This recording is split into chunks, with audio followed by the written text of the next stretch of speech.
Radio KXUY, Sunlink Channel 112, live from Studio 318 here at Oklahoma State. I'm joined by my co-host Logan Mosier and the OSU insider Robert Allen. Robert, it's not going to be as fun of a show today as it was the last few weeks. I wore black for the funeral of the winning streak over Texas Tech. It was snapped in Stillwater Saturday night. Not an impressive night for the Cowboys. No, it was not a good night, and I think you have to give nobody, I think, in orange and black or cheers for orange and black is going to want to do it, but you got to give Texas Tech credit. And one thing that people on the outside may not realize, but every year when you go into your off season, coaches will pick a handful of games on the schedule for the next year.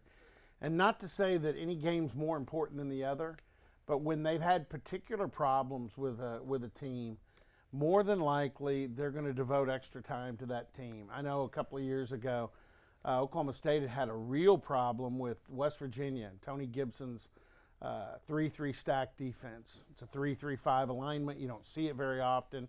Tony Gibson's very creative with the blitzes and the things he does off of it. And this was during the Mason Rudolph era. And it had, I think, Mike Gundy, it had Mike Yurcich, and it had Mason Rudolph, all kind of in a, for lack of a better term, tizzy. I don't really like that word, but had him in a tizzy. And so guys in the off season, during spring football, they would spend a little bit of time every day on West Virginia. During the summer months, when the coaches had their office hours, they would spend, not only the offensive coaches, the defensive coaches would spend time on Dana Holgorsen and their offense, because they really wanted to come up with a better plan when they played West Virginia. So, and that's not the only one. I think it's safe to say Oklahoma State spends a little extra time on OU every year. Hasn't paid off a whole lot. I mean, but part of that has to do with, while you're spending extra time on teams, there are teams spending extra time on you. And I don't think there's any doubt. I mean, I don't know how much we discussed it last week. It's not just Texas Tech University. It's not just Texas Tech football.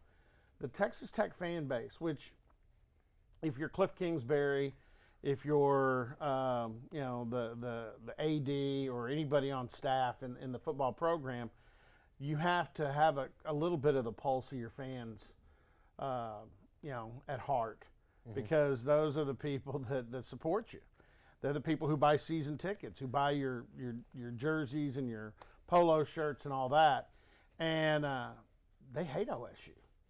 This streak is really burned in the Texas Tech fandom. So, I think it was pretty obvious some of the things that they did. They had a really good plan, especially on offense, to accommodate a freshman quarterback.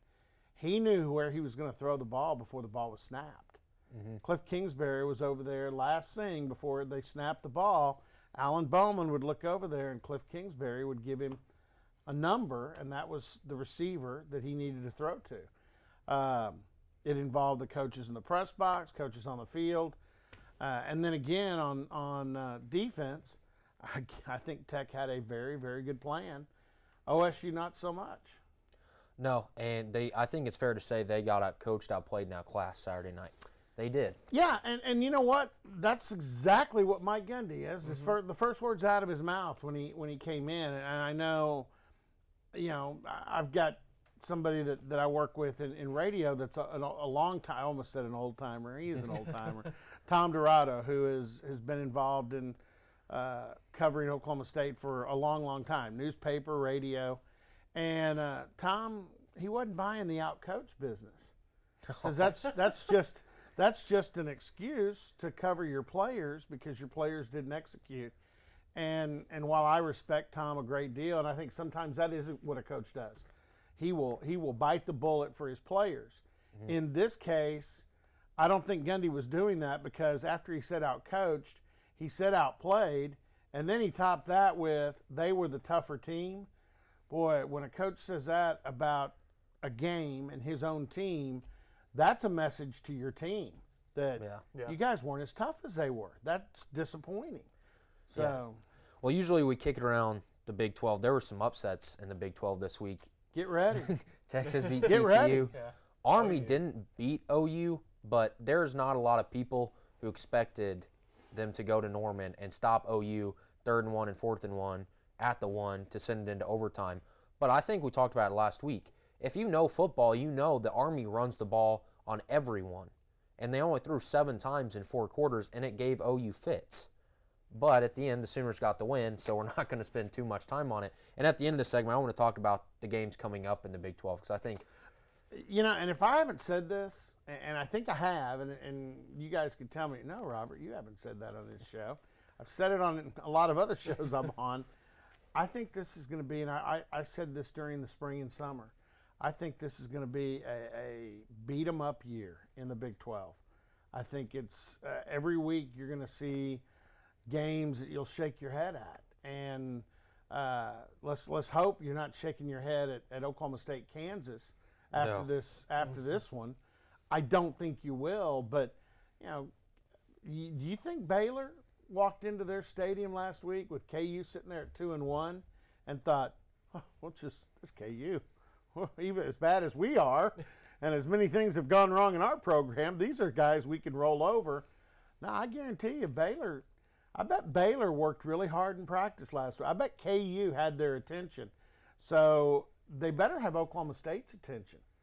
Because I know we'll get into it later in the show. Cowboys have gone up to Lawrence, and they've won. But, boy, they haven't been real comfortable.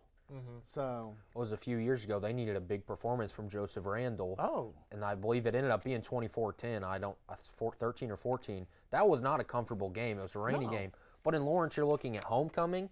Kansas, I know they're 2-2, but 2 wins is a big deal for the Jayhawks. Yeah. They have got some confidence, and they've caused a lot of turnovers. What they do good is what the Cowboys struggle with. And I think that's fair to say. So an 11 o'clock kickoff at homecoming with a confident Kansas team, that's something that you can't just look to Iowa State. No, and you know what? Probably the worst thing for Kansas, I didn't expect Texas Tech to be one of the teams that would get Oklahoma State.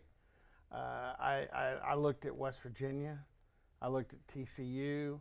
As much as I hate to admit it, I mean, obviously Oklahoma, that goes without saying. But as much as I hate to admit it, and now it's starting to look even better for the other shade of orange. But Texas, it could be a tough matchup. I like the fact it's here, and we're not here to look into a crystal ball and start fortune telling the rest of the season. But I'm just saying, get ready for. I mean, you know, if you take nitroglycerin for your heart, make sure you don't forget your pills, because it's not going to be easy. The easy games ended. And in fact, one of them that was easy I didn't think would be, and that's Boise State. But once Missouri State and South Alabama portion of the schedule ended, easy's out the window. Now, every week, you better be ready to fight, scratch, and claw, because I just don't think there's a great deal of difference between the teams in this league. And I'm including now Kansas because of the way they played. 31-7 at Central Michigan. I mean, OSU had to play a 4-quarter game at Central Michigan and got beat by the old Chips here, albeit on a fluky situation. But it doesn't matter. Kansas throttled them. And then they took on a Rutgers team, which is not very good, and they throttled them. And again, I'm getting ahead of ourselves into Kansas, but I'm just saying, every week you better strap it on, because this is not an easy league. Yeah, certainly, and we're going to get into that. I want to get into that in the last segment, Sure. But first we have to take a break before we talk about all the struggles that the Cowboys had Saturday night. But we do want to thank one of our sponsors at the Oklahoma Air National Guard. Contact Oklahoma Air National Guard at 800-GO-TO-ANG or visit their website at goang.com/OK for more information about 100% college tuition. We'll be right back on One-on-One Ocean Student Radio, KXUY, Sunlink Channel 112. Your future by selecting a major can be difficult. Oh, this is my favorite. It's okay to be undecided. Connect with the College of Arts and Sciences, where your options are endless. Where you can uncover your passions and achieve your goals. That dude's got Express your creativity by Is he in exploring here? your career in the He's visual up and I performing like arts. I mean, yeah. Investigate new discoveries to make the world a better place with a career in science. Advance knowledge, communicate progress, and contribute to a healthier planet with a career rooted in the social sciences. Discover your career by looking at the world from different perspectives through the humanities. Realize a better tomorrow through problem solving and mining data that can change lives. Cash for Crazy to succeed through internships, study abroad, student-guided research projects, and service activities. With 109 majors, 52 minors, and 24 departments, the only thing missing is you. College of Arts and Sciences. Connect. Achieve. Succeed. When you have a team of physicians and nurses that really truly care about their patients, that translates into patient care. It's a small practice, it's a small town. Everybody really takes that time to put the patient first.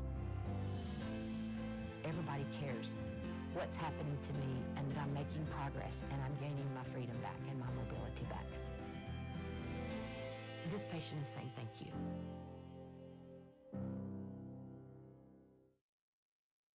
This spring, I invite you to shop in downtown Stillwater. Downtown Stillwater is home to locally owned shops, boutiques, eateries, and dependable professionals that you can trust.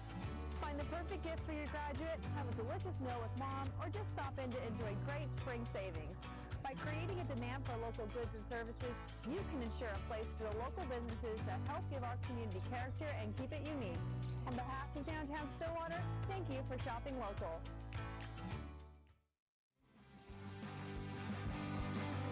Okay, so live Sunlink Channel 112 with Logan Mosier, and we're joined by Robert Allen, the OSU Insider, as always on Wednesdays. I don't know where to go, Robert. Where do we start? I guess we'll start with the guy you're seeing on TV now, Taylor Cornelius. He had a rough week. I'm not so sure that it was all his fault, but he was 18 of 38, 258 yards, 1 touchdown, and the 1 interception. What do you make of Taylor Cornelius' performance Saturday night? Well, I mean, I go back and grade the thing on Sundays, which this week my wife looked at me and said, "Man, you're just a glutton for punishment." I said, well, yeah, but in fact, I even brought it. I don't normally bring it. This is the play-by-play. If you want to see all these comments in the margin, that's where I grade it and poke at each play. And you know, you can see there's a lot of comments, a lot of things starred. They weren't good stars, they were bad stars. But yeah, first of all, let's go to the incompletions. He had 20 incompletions. I break every one of those down. 6 of them were bad throws, either thrown into the turf, overthrown, thrown wide, whatever. 7 of them were, there was a defender in his face. He was hurried. There's one of the good throws. And then 6 were good plays on the back end of the defense. I include the interception. That's a one-on-one play. For a quarterback, you're going to throw that. There's a one-on-one play that the receiver won for Oklahoma State, Tylan Wallace. I also tracked targets. Tylan was almost 2-to-1 last week on targets to the second guy, which I think was McCleskey. And I'm sure we're going to get into that subject as well, guys. But right now, why would you not throw to Tylan Wallace? He's the guy that's going up and doing a good job of battling with his ball skills to come down. More times than not, you're not going to find a guy that's wide open. James Washingtons don't grow on trees. So you're going to throw to a receiver that's in a one-on-one situation. And right now, Tylan wins a lot of those. So the 20 incompletions, 6 of them I really pin on Cornelius. Okay, what did he do well? The one time he really ran, we saw that play too, the zone read, was on the second series, 14-yard gain. My question now is, why did they not go back to quarterback run? When your run's not working real well, when the pass isn't working well, one thing you can do to even up the numbers with the defense is let the quarterback run and let the other 10 guys block or run defensive backs off down the field. I'd like to have seen a little more of that. I don't want to be hypercritical of Mike Yurcich because I know Cowboy fans like to gripe about him. All he's done is delivered big-time offense year after year. So I think I'd be very careful about I saw where one guy called him a Division III OC. Well, he's been one of the best in Division I, enough so that Nick Saban wanted to hire him, and so did Gus Malzahn. So he could be living in the state of Alabama. But getting back to it, Taylor's got to do better. But this was a deal, and I may be skipping ahead a little bit. Taylor, the offensive line, and really the offensive line has got to get going. They're not finishing blocks, and that's a problem because it's not like you can say, well, they don't know who to block. It's not like you can say they're not able to physically get in position to block. they're just not finishing. And finishing, to me, part of that is attitude. The receivers, I mean, I think most of the time they're doing a pretty good job, but we can all think of drops. There have been drops, and there were drops against Texas Tech. And then the Cowboy back position. We've seen a few good things. Jelani Woods, I think Britton Abbott and Sione Fene-Fayuaki are pretty good blockers, but we all remember the days of Blake Jarwin and Jeremy Seaton. How good would this offense be if you could get a Cowboy back out there that's a legitimate threat the defense has to worry about? So, you know, where everybody wants to pile this on Taylor or pile it on the offensive line, I think it's a group thing. Everybody needs to pick it up a little bit. Yeah. Can you kind of dive into what it was like in the locker room post-game, just like Cornelius, the receivers, everybody? What was the feeling in there? After the game? Mm-hmm. You know, it's it is gut-wrenching. Mm-hmm. And, you know, in fact, I'm trying to think. I had somebody text me that was listening to the radio post-game and said, I feel sorry for Robert Allen. You know, don't feel sorry for me. I mean, you know, I hate it for the players, but you know, it's like I can equate it to your show, or if you'd rather, I can equate it to your test and history or whatever, you know, topic you had lately. Yeah, you work on it, you study, or you prepare, and you think, oh, we're gonna have a great show today, you know, and then the show. Maybe not all your fault. Maybe it's a group effort. It fizzles, and you just have a bad taste in your mouth. Well, those guys work all week long. Actually, when you lose that first game, what flashes is you've worked all year long. And now that first loss, it eliminates things. It eliminates an unbeaten season. It eliminates probably college football playoff, which was that reasonable for this team? No, but those guys thought they would get it. I mean, that's, you know. So I don't want to get over dramatic, you know, like, you know, a death in the family or anything like that. It's football. But it's like a huge project you poured yourself into and it fizzled. It's like you studied hard for a test, thought you had it. You get back and you see it's a D or a C or a C minus. Yeah, it's not good. So that's where we're going to kind of start with this wide receiver core, and that's where we get into Jalen McCleskey. And it's not going to be so much about where he's going to go because I don't think anyone knows, or the new transfer rule that he's taking advantage of. But now this wide receiver core, especially the slot, is thin. So what are they going to look for Saturday in Lawrence, and what does his departure mean for not only a program but that position as a whole? Well, I think the first thing you look at is Landon Wolf. And yeah, here we go again with a you know, because the OSU fan base, at least some of the vocal members of the OSU fan base, have a problem with the hyphenated word walk-on. Walk-ons aren't good enough. You know, Cleveland really likes the walk-on that they just picked up #1 in the NFL draft, and you really hated that walk-on because he beat the snot out of you for 3 years at the University of Oklahoma. So don't give me this walk-on. There's walk-ons all over college football that are doing a great job, including Oklahoma State. Mm-hmm. So Landon Wolf jumps in there. And I remember, in fact, I wrote this week in a story, the first time I saw him, I didn't even know who he was. And it was a road game. Well, you only take 70 guys on the road. So that tells me if he's on the bus or on the plane, he's one of the 70 best players. And he was redshirting at the time. And I asked Casey Dunn, I said, who is that guy? Is he one of yours? And he goes, yeah, it's Landon Wolf. He Tulsa East Central, a walk-on. He goes, Robert, he's going to be a player. I'm telling you, we love him. That's why he's on the trip. Since he went through his redshirt year, he's played on almost every special team. He has 4 catches this year, albeit in the first 2 games in what people would call garbage time. But he's got a lot of speed, and I'm just kind of excited and anxious to see what he can do. But he's the first option. But, you know, you are absolutely right. This thing gets pretty precarious if somebody gets hurt or goes off the field, because I think Tyron Johnson, who has played some at the slot, he's a guy that can fill in.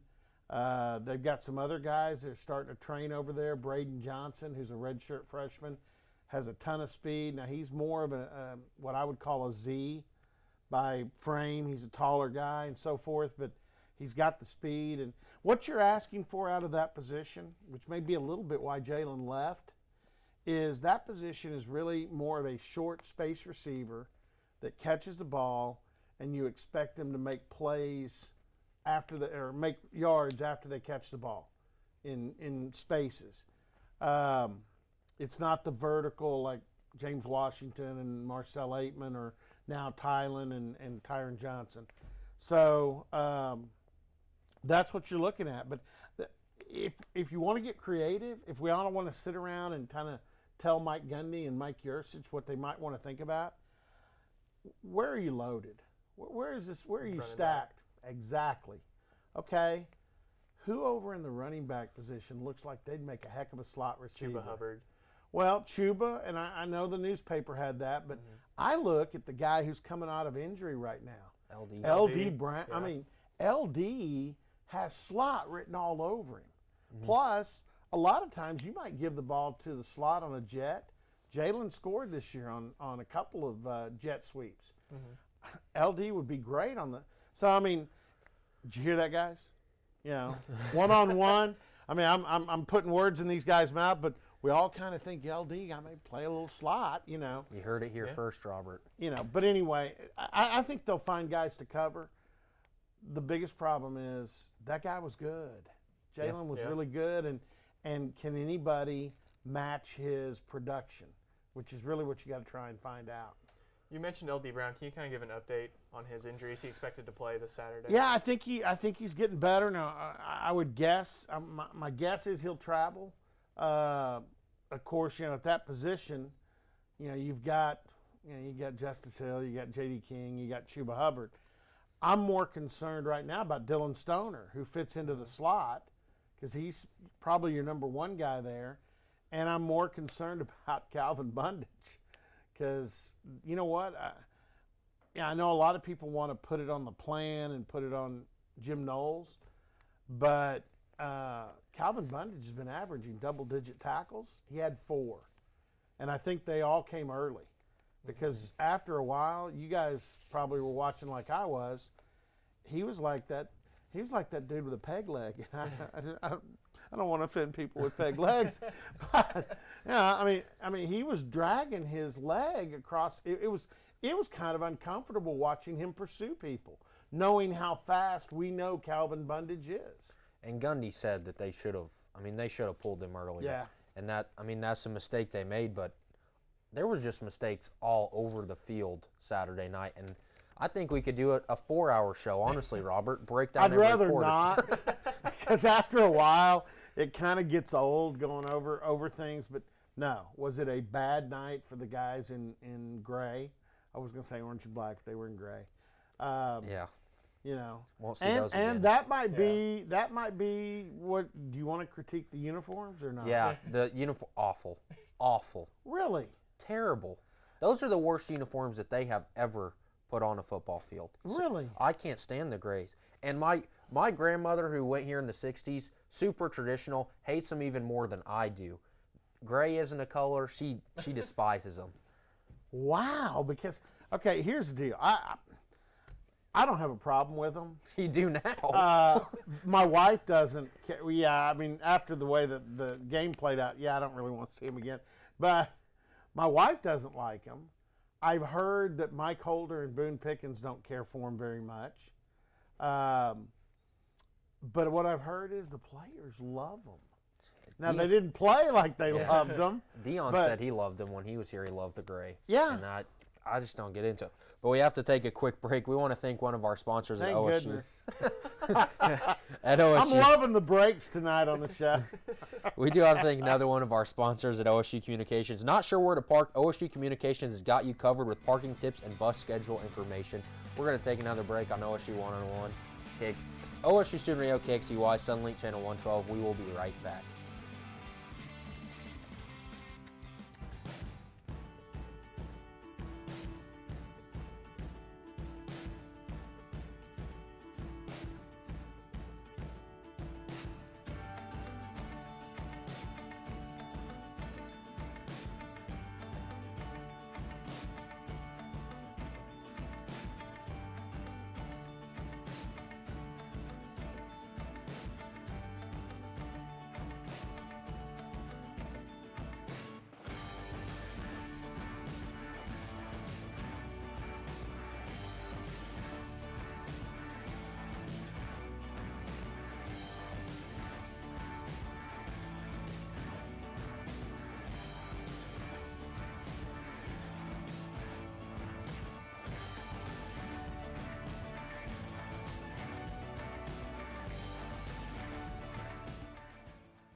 my mind, I was never going to walk right again. Before we were through, we had walked 23 steps. And that was my first steps of freedom. This patient is saying thank you.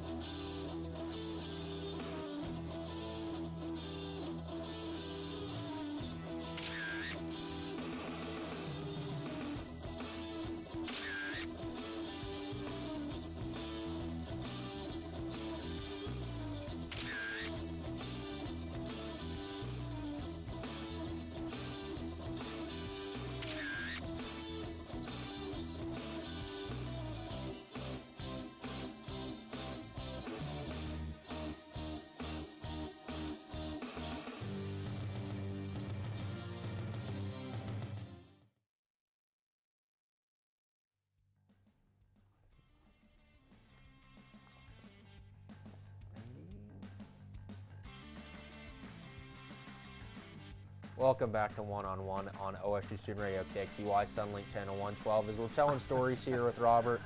I wondered what we were going to see there. The one highlight. Yeah.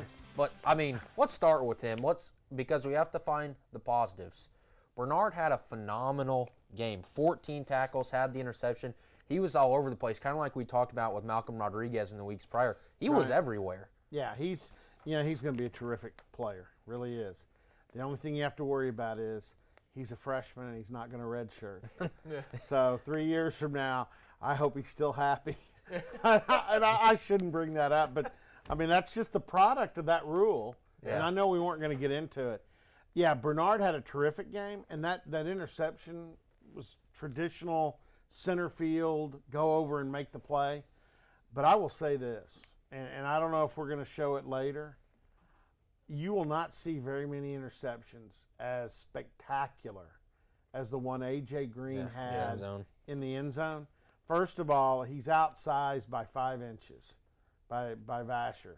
He goes up, makes an incredible play, and I still don't know. I didn't know how he got 1 foot in.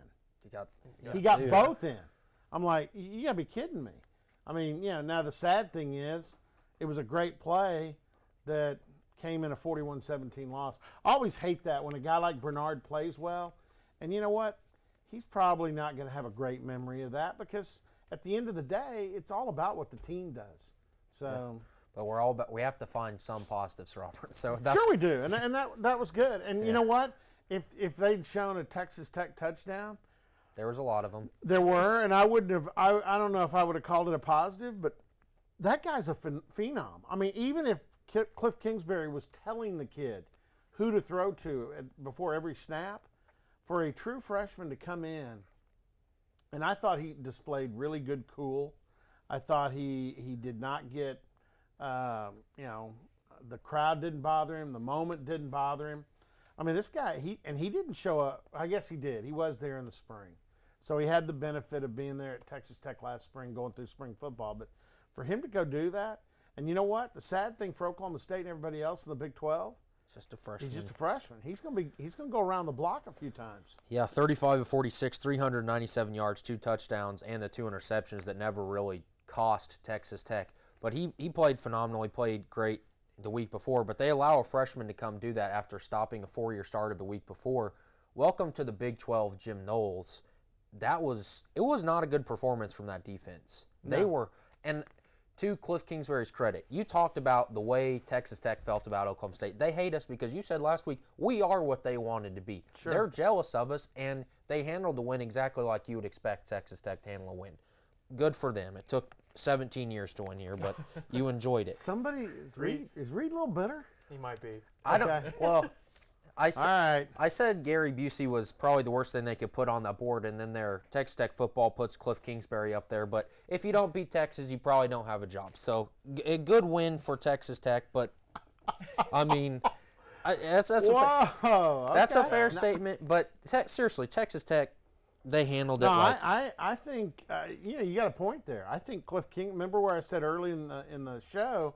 They probably they did put extra work in on preparing for Oklahoma State during the offseason. I think Cliff Kingsbury knew that now there's others, But I think this was one game he had circled.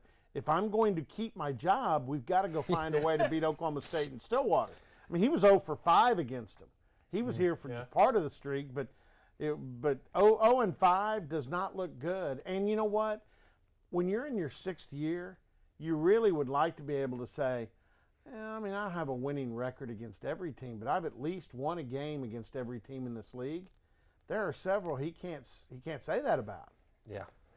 But the other one is, while Tech has beaten OU several times, they haven't with him as coach. Yeah. So he's an 0 and 5er against the Sooners too. He was 0 for the state of Oklahoma until last Saturday. So I got a little angry. It happens. I'm still mad. I'll be mad about it forever. You know what? That's okay. I mean, this is passionate. I want to give him some credit because we talked about the extra time he probably put in. The plays that they ran, don't blame Jim Knowles or blame anybody because the camera guys couldn't figure out where the ball was a couple times. Their play calling was phenomenal. Alan Bowman was phenomenal. They only had 2 sacks against Texas Tech. Their offensive line is probably one of the better ones in the Big 12. Well, and here's something too, and OSU knew this going in. Of their pass plays this year, and this is typical for Tech, 85% of them are out of the hand of the quarterback within 2 seconds of the snap. I mean, if a quarterback gets rid of the ball in 2 seconds or less, you ain't sacking him. Right. The only time, in fact, OSU sacks came late in the game when Tech wasn't all that interested in how quickly they ran. In fact, they were trying to slow the game down. And sacks burned clock time. Not that they wanted him on his back. And there you see, the OSU defense allowed 621 yards. You know, of those numbers, which one do you think bothers Jim Knowles the most? The rushing yards. Yeah, exactly. 224 to Texas Tech.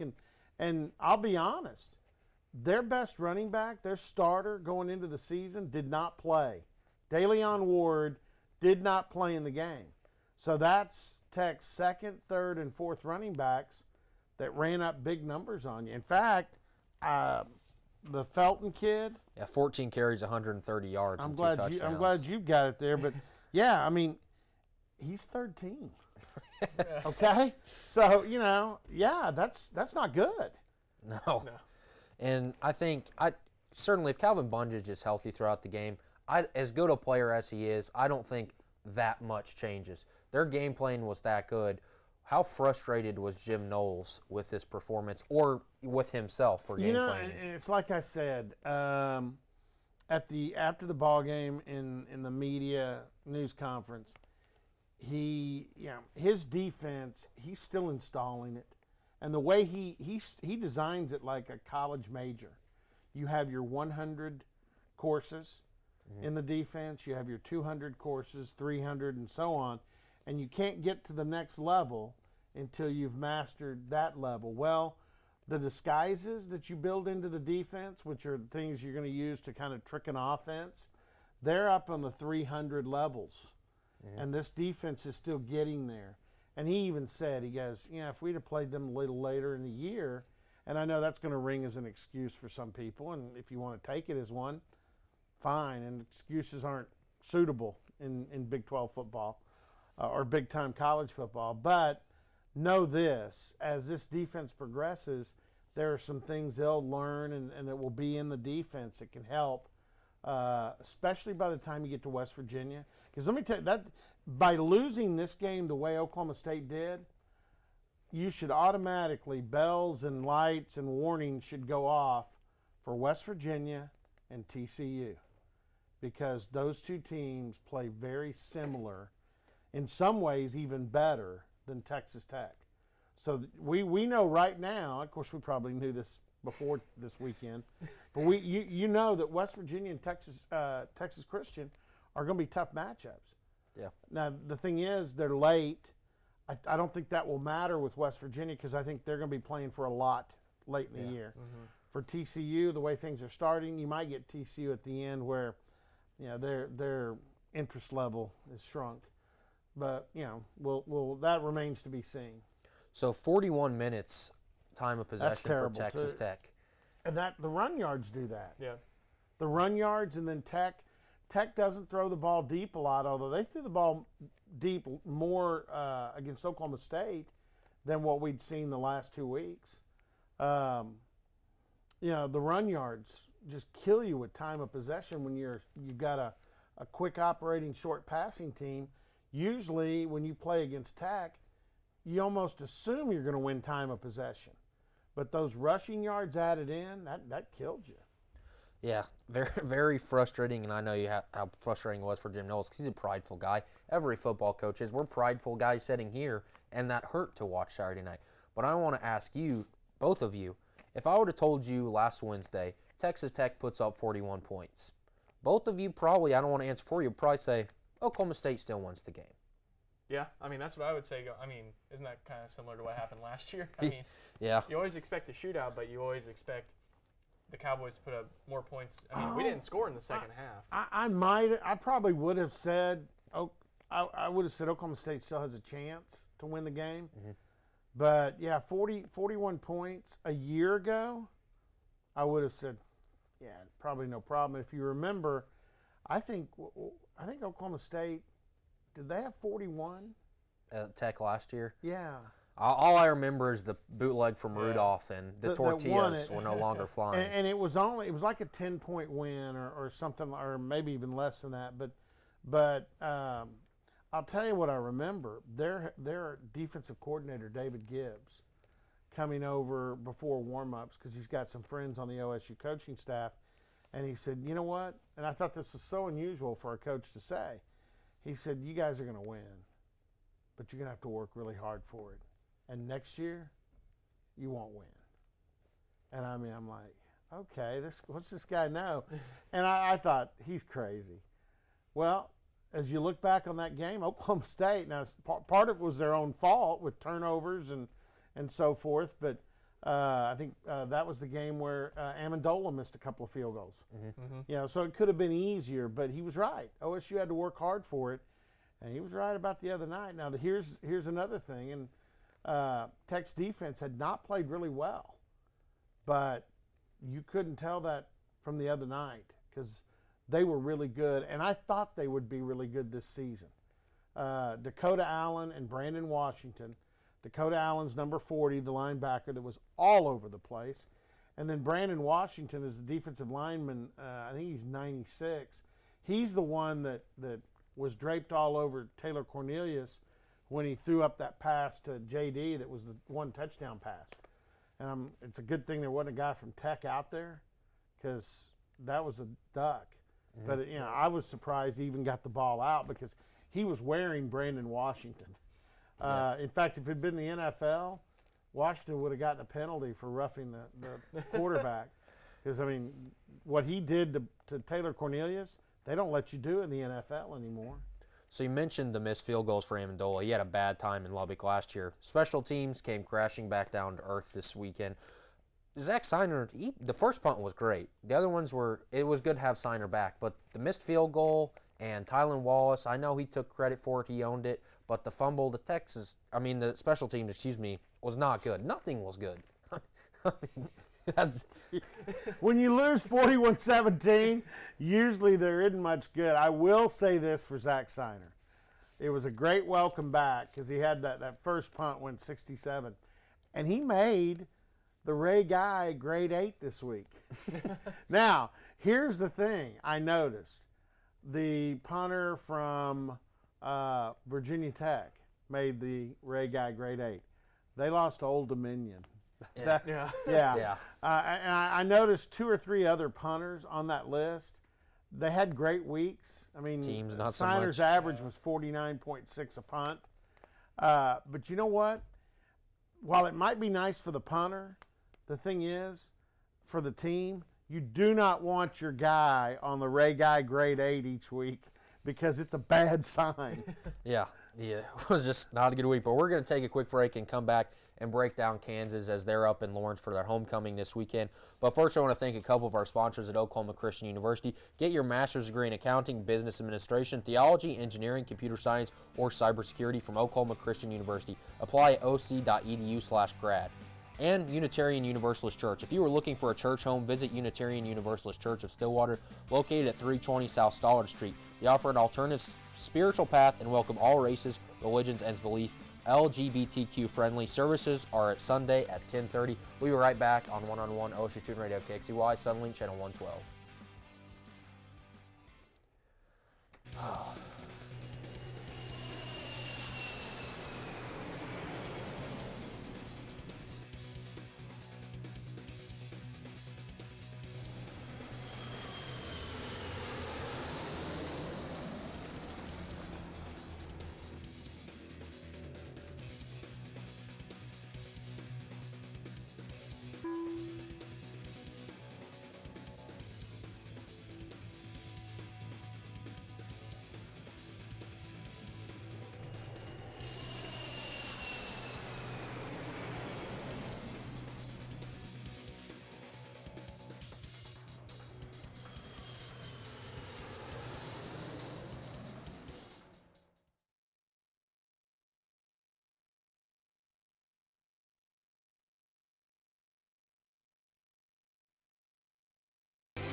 Hi everyone, and welcome to Franchise's first ever tailgate turn-up, brought to you by O'Collie TV. I'm Angel Schwartz. And I'm Carney Porter, and today we're going to go explore all the varieties of tailgates that OSU's campus has to offer. You excited? I'm so excited. Let's get out there. Yeah, man, let's go. What is Gundy's mullet's name? Oscar. Oh, I feel we're bad students. I just don't feel know like this. it's the mullet. I don't know anything else. Business in the front, party in the back, right? I don't know.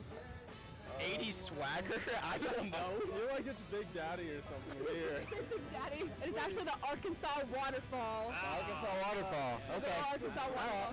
He is from Arkansas. I can go with that. Go with that. I can go with that. And then I feel like this question, we're going to This have is a a little little bit of heated. mixed reviews. Who is going to win today's game? Oh, it's Tech. We're going 4-0, the Pokes. OSU, go Pokes! You heard it here, y'all.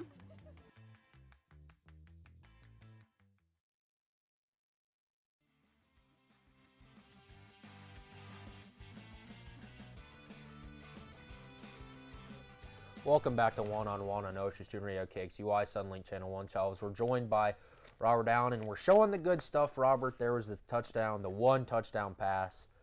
It's the one touchdown pass. And it was an amazing play that he I don't know how he got it off. I mean, literally, he's wearing Brandon Washington going to the ground when he throws it. So, we're moving on.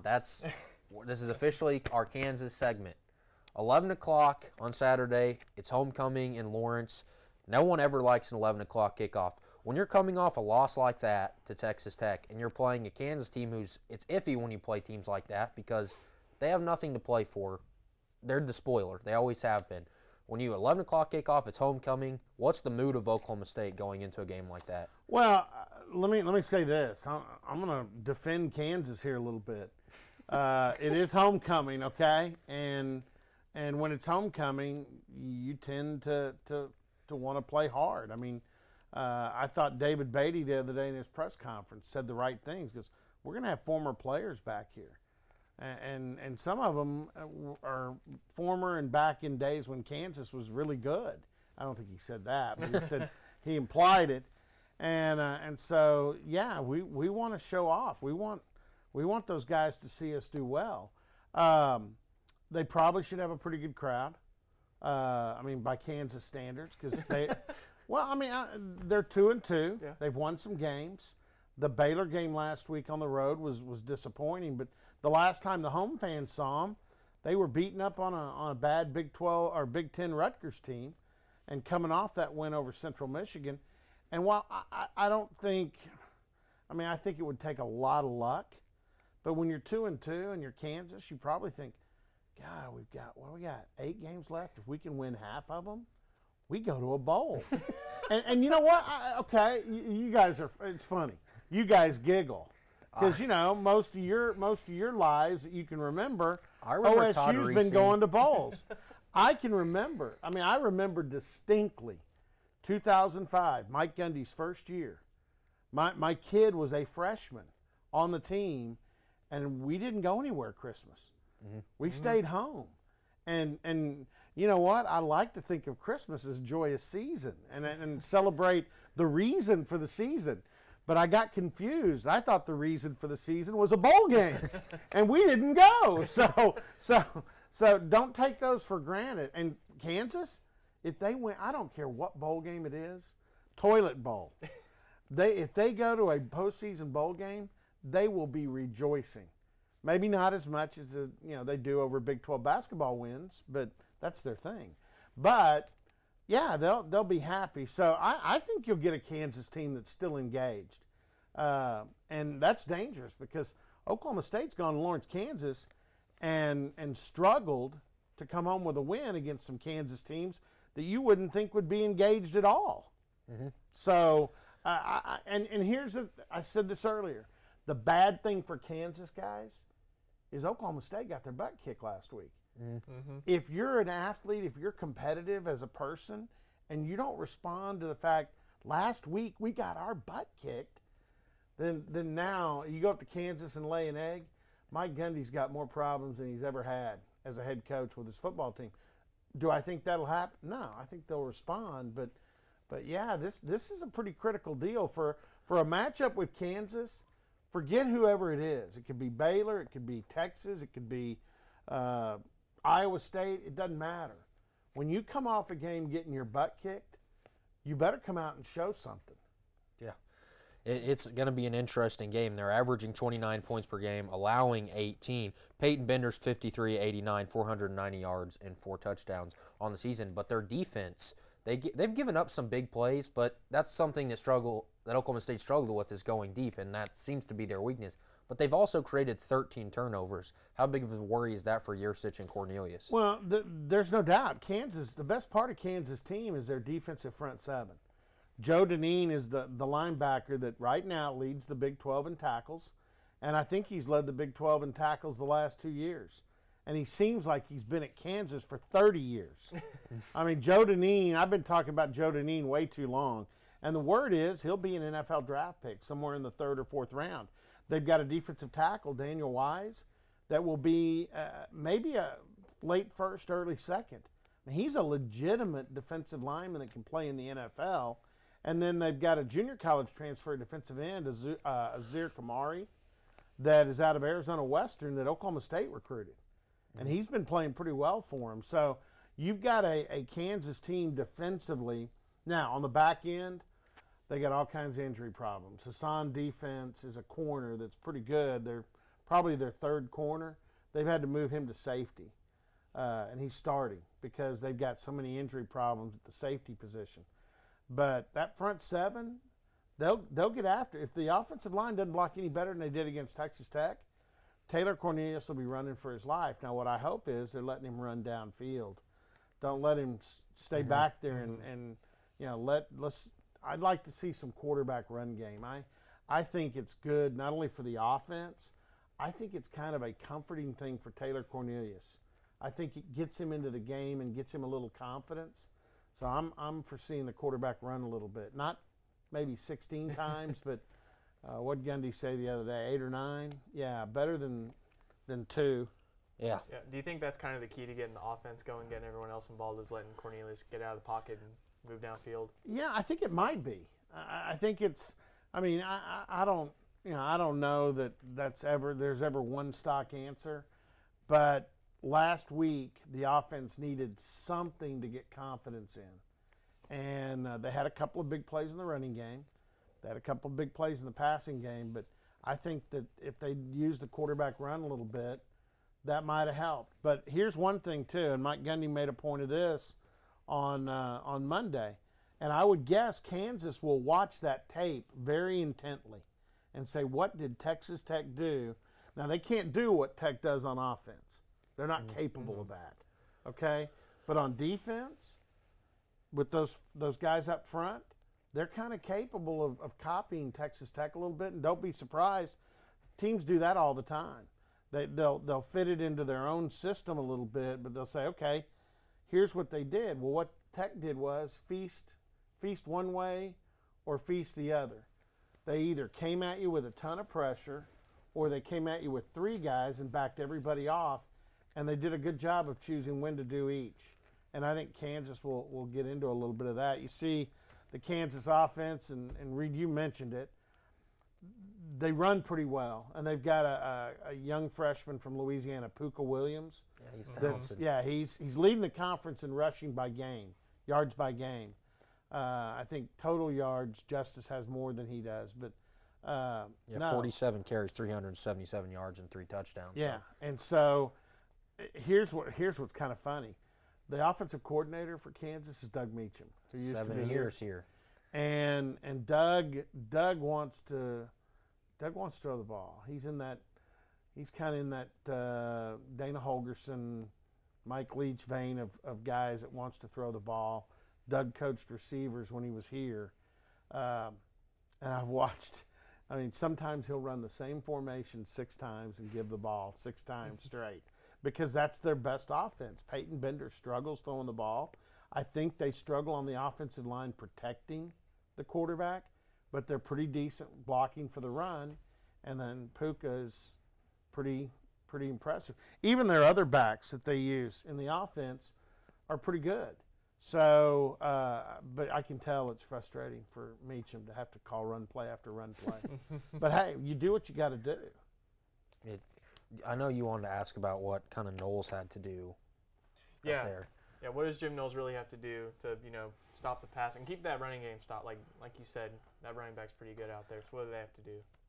My guess is they'll put some disguises in so they don't give away with their first look really the way they're going to defend the play.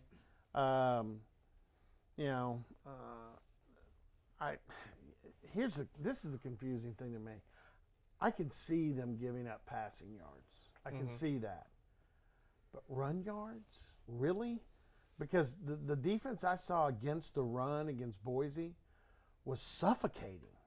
So I'm 34 yards. Yeah, and I'm guessing the run-pass conflict that Tech got them in, you have to be so scared of that passing game with Tech, the way they operate it. Okay?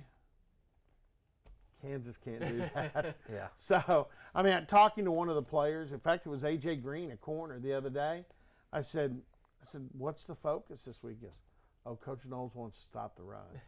So it's obvious. They're going to sell out to stop the run. And I kind of expect to see a little more of the kind of run defense that we saw against Boise. And then you hope that Peyton Bender and the KU receivers, Steven Sims is probably their best pass catcher, and he's 5'10". He's not a big demonstrative guy. But you hope they won't be able to take advantage of the fact Oklahoma State sells out to stop the run. So when you look at this Kansas team, you mentioned like Kerr Johnson, they have talent. But they're not the elite level of the Big 12. They're not complete. Right. They have pockets of good with pockets of not very good. Yeah, that secondary is banged up and it is and struggles. But that's almost good for Kansas in a game like this because that's what Oklahoma State struggles to do is go deep. So maybe I'm not saying it's going to, Oklahoma State's not going to throw it deep, but luckily for Kansas, the thing that they struggle with, OSU can't do particularly well by OSU standards. Yeah, well, by Mason Rudolph. Yeah. Mason Rudolph, James Washington. But do you remember what teams did to Oklahoma State with that? Yeah. They'd play rush 3, drop 8, and make it really. And there were times, not so much last year. Well, take the TCU game. That's a good example. TCU said, hey, we dare you to run the football. See if you can run the football because we're going to drop 8 guys back there, and there's going to be so many DBs back there buzzing around. You won't find an opening to throw the football. And again, the mistake was the week before the TCU home or the conference opener, OSU went up to Pitt and put on a passing, extravaganza. Anybody that watched that game the next week was going to say, okay, I am not watching three, or I think it was 4 receivers went over 100 yards. Think about that. 4 100-yard receivers in that Pitt game. So yeah, you're right. That was last year. But like I said, Taylor Cornelius is I'm sorry. He's number 3 in the league in total offense. Mm-hmm. The 2 guys ahead of him are Bowman and Will Grier. Okay, he's 3rd in the league in passing. Again, Bowman and Will Grier. So I'm not on the train of let's boot Taylor Cornelius and put somebody else out there. I'm not ready to see that yet. Well, we'll only see you. That's why you play the game. Thank you so much for coming in. You'll be back next Wednesday. As soon as I say that, he wants to get rid of me. No, hey, you can come back on Friday. But watch the game. It's 11 o'clock kickoff at Kansas. It's homecoming. We certainly hope the Cowboys bounce back. Logan and I will be back at 2:30 on Friday. Thank you for watching One on One on Ocean Student Radio KXUY, Sunlink Channel 112.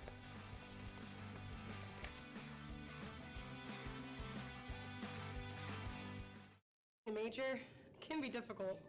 It's okay to be undecided. Connect with the College of Arts and Sciences, where your options are endless. Where you can uncover your passions and achieve your goals. Express your creativity by exploring a career in the visual and performing arts. Investigate new discoveries to make the world a better place with a career in science. Advance knowledge, communicate progress, and contribute to a healthier planet with a career rooted in the social sciences. Discover your career by looking at the world from different perspectives through the humanities. Realize a better tomorrow through problem solving and mining data that can change lives. CAS prepares you to succeed through internships, study abroad, student-guided research projects, and service activities. With 109 majors, 52 minors, and 24 departments, the only thing missing is you. College of Arts and Sciences. Connect.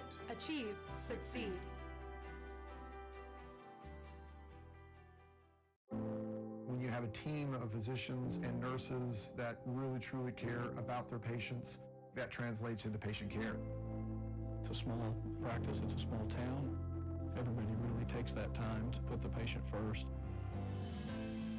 Everybody cares what's happening to me and that I'm making progress and I'm gaining my freedom back and my mobility back. This patient is saying thank you.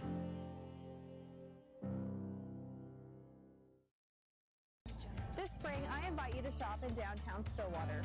Downtown Stillwater is home to locally owned shops, boutiques, eateries, and dependable professionals that you can trust. Find the perfect gift for your graduate, have a delicious meal with mom, or just stop in to enjoy great spring savings.